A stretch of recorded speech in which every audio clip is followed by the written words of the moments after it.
Hey all you wonderful people.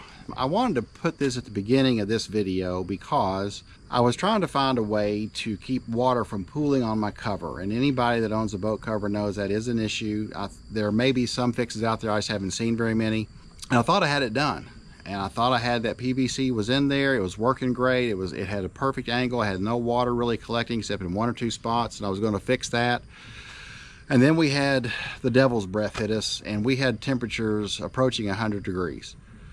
And in that high heat, this happened to all the PVC. It turned into a big, gnarly mess of PVC.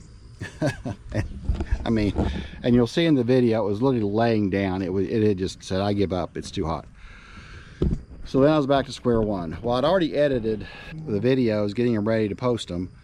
And I thought, well, I don't want to put these up and have somebody go, oh, that's a great idea, go out and buy all the materials, and then 3 or 4 weeks later see a video saying, hey, don't do this, it doesn't work. So I'm going to say right now, don't do it, it doesn't work. What I'm going to show, but I'm only showing it, you can see my process, my thought process, what I did, what I'd hoped to accomplish, and I did accomplish it. I just don't have the right materials. What you'll see, I'm going to show this video, if you want to kind of scroll through it quickly just to kind of see what I did, how I did it, you know, what my thought process was, how it all ended up, and it did work. The problem is that PVC pipe at about 140 degrees basically just kind of melts. So I have some CPVC pipe now that's supposed to be good up to 200 degrees. Is it going to work? I don't know, but I'm already in a testing mode, and I'm preparing a video now to show that. So I'm going to try and show this all close together. So if you want to try this, you'll know the answer pretty quickly. But I'm doing this kind of introduction to this video just so you know, if you use PVC pipe in this, in the high heat, it's going to melt. If you live maybe in a cold area where it doesn't get much above 70 degrees, PVC is great. I live in Kentucky, and like I said, we were up in the high 90s, and I think some days in the sun like 102, 103 degrees. So there may be no plastic that holds up that, I don't know, but we have some hot temperatures coming next week up in the 90s. So I'm hoping that'll be a good test for the CPVC pipe. So I want to show this video. I've tried to shorten it down as much as I can so you see what I've done, the cuts I made, and kind of the thought process going up and down the boat of what I want to do, but the material I used was wrong. So if you have ideas, please put them in the comments, because I am looking actively for the right material. I'm going to try CPVC because that's what I found had the highest heat tolerance, or at least that I could find on the internet. And if you have other ideas, please put them in the comments, because I really want to solve this in an easy way where I can take it on, take it off, and go fishing.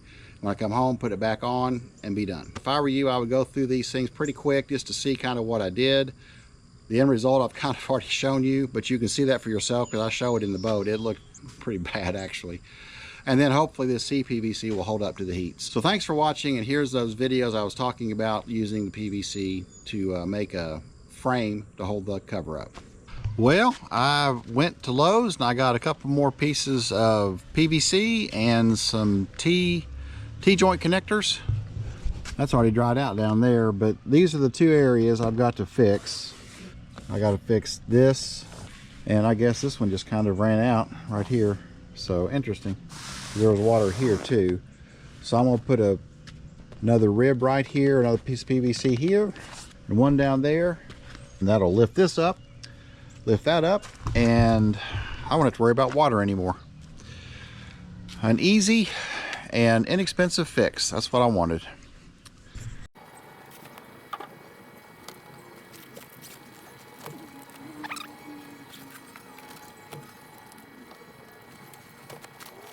So I need to make sure I know where to put this other tube, and that's the tip of my seat. And if I come off, because right here is the strap, so I kind of want to come right off, basically right off of this. If I raise that up, if I raise that up, it's going to raise this up. So I need that PVC to come right across and kind of raise this up like that. All right. Everything is staying just perfect, not falling down. The reason I didn't have water on this side is because of this cup. So the cup is keeping this raised up enough. So that's why I'm just going to go ahead and going to connect two right here and have one come across there, and it'll look just like these.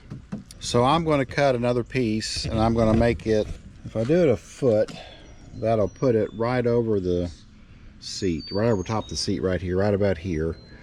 And that's kind of where that water was. So I'll make it, I'm going to cut a foot of it, or make it a foot long. And I'll do both sides that way, and then the way it'll hold it together like these are holding together right here. And it's nice when I took that cover off, nothing like shook or moved or wanted to fall over. Cut it a foot here. I will cut another one about the same size. So I'll just use this to measure with and put my thumb right about there. Alright, we're going to put that here. So I've got that one there. And I will go over here. Take this one off and put that one here. I will put the T-joint on there. But you're basically coming right off the cup. And I really think if I just bring it right about like this. Alright, so I'll put that here.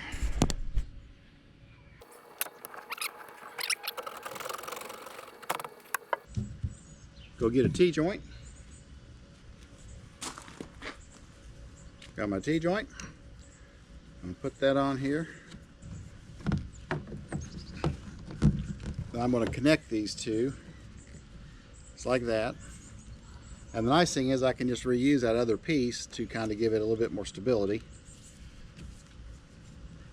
And there you go. So that should take care of any problems I have with the water that was right here.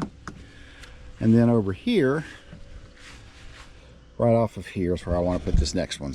Now, one thing you'll notice when you do, if you decide to do this, that these tubes the heat will cause them to kind of stay shaped like, it'll shape like this. But again, it doesn't matter because you're going to put the cover on it. It's still going to give it some tension to keep the cover held up. I need to put a T-joint on here. So let's go to the other side. Let's get this elevated here. So that is kind of I think where I want the arc to be. It's not as high as that one, but it's a little bit higher than that one.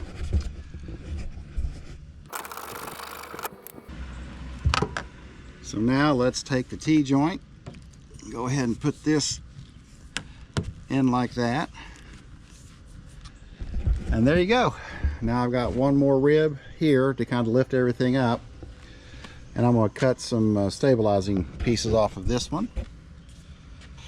All right, there's that one done. Let me cut two more over here. Let's go to the other side. All righty. Like that.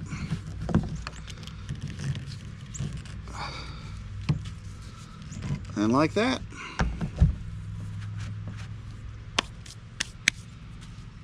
And there you have it. Let me walk down here and let's show you the length of the boat this way. So now you can see I've got these ribs going back and forth all the way down. That's going to keep my cover elevated. Now I'll show you what I'm talking about as far as them keeping their shape. See that the heat of the sun is going to keep these things, or going to basically mold these things to the shape of that they're in when they're bent like that. You'll have the tension of the cover on top of it, so it's going to hold it fine. And I'll tell you what I'll do now. Let me go ahead and get this stuff out of the way, and I'll put the cover back on, and you can kind of watch and see what it looks like.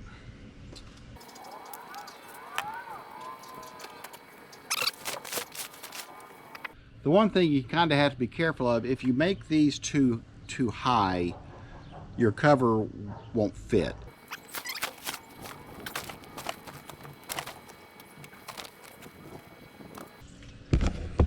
I'm going to winch it down. And I'll winch it down on this side. And then that's it.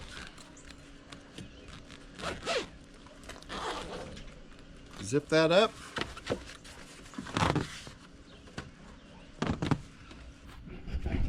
Make sure those are good and tight. So now I've got this is right here. You see it's below this lip, but it's down there. It's got the lip is covered all the way down. Well, you know, that's my, I guess, inexpensive for a boat anyway, way to try and keep the cover from pooling water. For 6 pieces of 1/2-inch PVC, and then I guess it'd be 12 T-joints. So very inexpensive, easy to do. As you can see, you know, I've blown through this pretty quick. I'm a little worried about this spot right here. I'm just not sure if that's going to quite work, so I'll figure something out if it doesn't. But other than that, I should be good. By far much better than it was. If you like this kind of content, I would ask you just to go ahead and subscribe to the channel. There's going to be more to come. I will be doing a lot of fishing this year and still have a lot to learn about the Helix 7 and the Terova trolling motor, as well as just how to be a boat owner and back it up, move it. I will, once the summer settles down and I can get into some of these boat ramps where it's not real busy, I will show how I kind of back the boat in, how I launch the boat solo, getting on the boat, those kind of things, just to kind of help folks who, if they're going to do it solo. And I'm almost 64 years old, so I'm not a spring chicken anymore, but I can still do it. So I'll just say thank you for watching, and I will catch you in the next video.